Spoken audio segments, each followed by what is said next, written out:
J'étais censé me réveiller à 7h30 du matin et je me suis rendu compte que j'étais en retard. J'appelle mon chef de service, je lui dis « S'il te plaît Anthony, mets-moi en arrêt maladie, tout ce que je veux c'est rester chez moi ». Il me répond « Non, non, non, non, viens s'il te plaît. Si tu ne viens pas faire ton travail, personne ne voudra le faire ». Il disait ça parce que tous les jours j'étais chargé de nettoyer les escaliers des 110 étages de la tour. À 8h46 je pointe et à 8h46 tout bascule.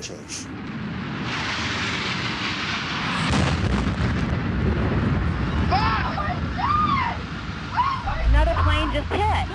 Right, oh my gosh, another plane has just hit.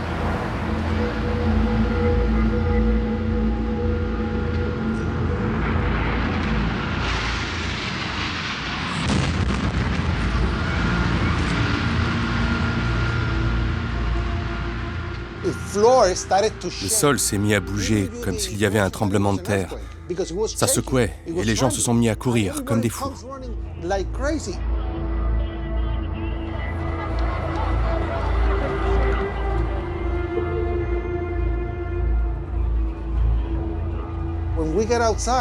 Quand on est sorti, c'était le chaos.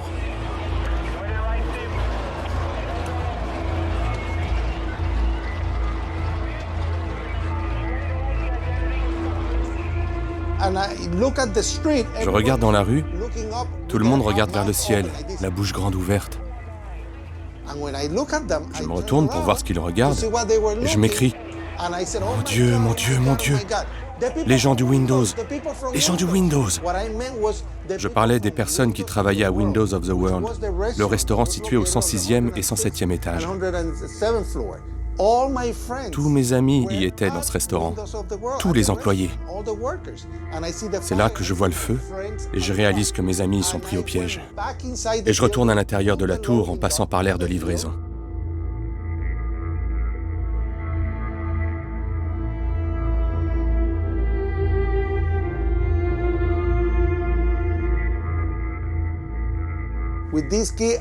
Avec cette clé, je pouvais ouvrir presque toutes les portes du bâtiment, les bureaux, les accès aux escaliers. C'est alors que je tombe sur les pompiers. Cette unité de héros me suit. Je les guide en ouvrant les portes étage après étage.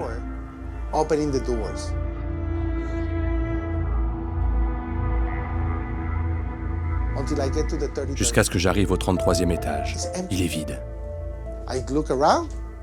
Je regarde un peu partout, les portes sont grandes ouvertes. Je fais demi-tour et qu'est-ce que je vois?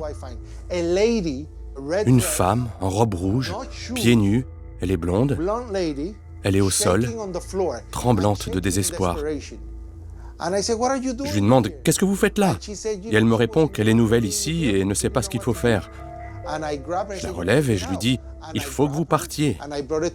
Je la saisis et la conduis vers l'une des cages d'escalier quand je vois descendre deux gars qui travaillaient à la cafétéria du 43e étage. Ils la saisissent à leur tour et je les vois disparaître dans les escaliers.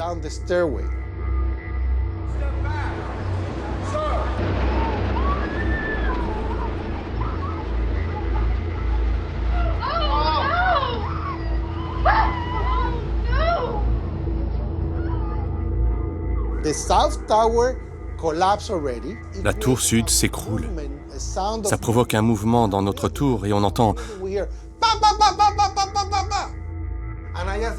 Je demande au policier qu'est-ce qui se passe et il me répond le 65e étage s'est effondré à l'intérieur de l'immeuble, étage par étage, jusqu'au 44e. Quoi? À cet instant, je suis au 39e. Je lui dis il faut qu'on monte. Il me dit non Willy, il n'y a plus rien là-haut, que des décombres, tu peux plus monter. Il faut qu'on monte, mes amis sont coincés là-haut. Il me répond non, t'en as assez fait.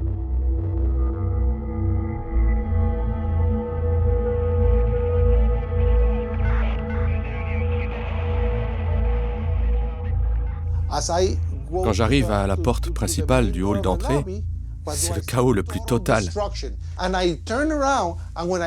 Je regarde autour de moi et le seul corps que je parviens à reconnaître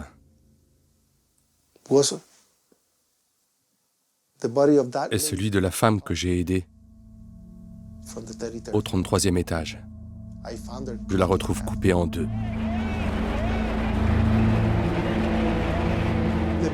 La tour nord s'écroule. La seule chose que j'ai remarquée, c'est ce camion de pompiers face à moi et je me jette en dessous. Des débris tombent autour de moi, jusqu'à ce que je me retrouve totalement pris au piège sous les décombres. Je me dis, je vais mourir. Je vais pas mourir écrasé, mais asphyxié.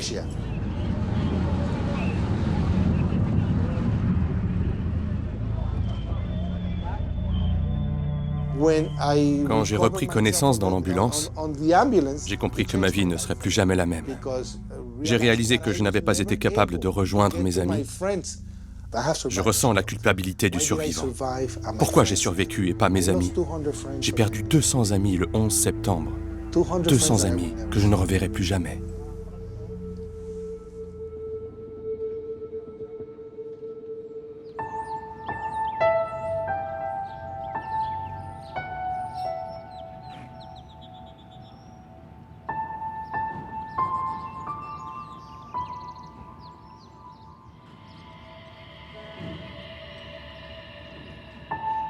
Je m'appelle Abigail March.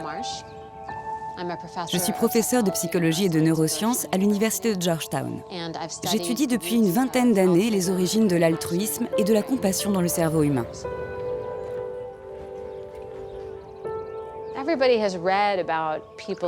Tout le monde a déjà lu des histoires de personnes qui sauvent la vie des autres. On a tous l'habitude de voir ça dans les journaux ou dans des films. Mais c'est complètement différent quand ça vous arrive. Moi, j'ai eu un accident quand j'avais 19 ans. Je rentrais chez moi et au moment de franchir un pont, un chien se jette devant ma voiture. Je change brusquement de direction pour tenter de l'éviter et je perds le contrôle de ma voiture et je traverse l'autoroute. Ma voiture finit par s'immobiliser sur la voie gauche de l'autoroute, à contresens. J'étais comme paralysée, je pensais que j'allais mourir. Jusqu'à ce qu'un homme, surgi de nulle part, apparaisse à la vitre côté passager. Il a frappé à la vitre et m'a dit « Vous avez l'air d'avoir besoin d'aide ». Il a ensuite redémarré ma voiture, l'a ramenée du bon côté de la route et il s'est garé derrière sa propre voiture. Je me souviens que c'était une BMW. Je suis quasiment sûre d'avoir oublié de lui dire merci. Et il m'a dit « Prenez soin de vous ». Et il est parti. Il est retourné à sa voiture et il a disparu dans la nuit. Je suis certaine qu'il m'a sauvé la vie.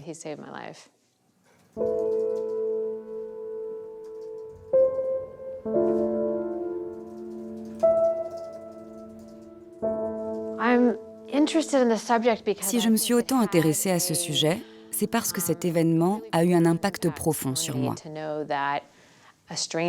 Savoir qu'un étranger m'a sauvé la vie alors qu'il ne me connaissait pas, et sans même pouvoir le remercier, quand on sait à quel point ce qu'il a fait était dangereux, son acte en devient encore plus impressionnant.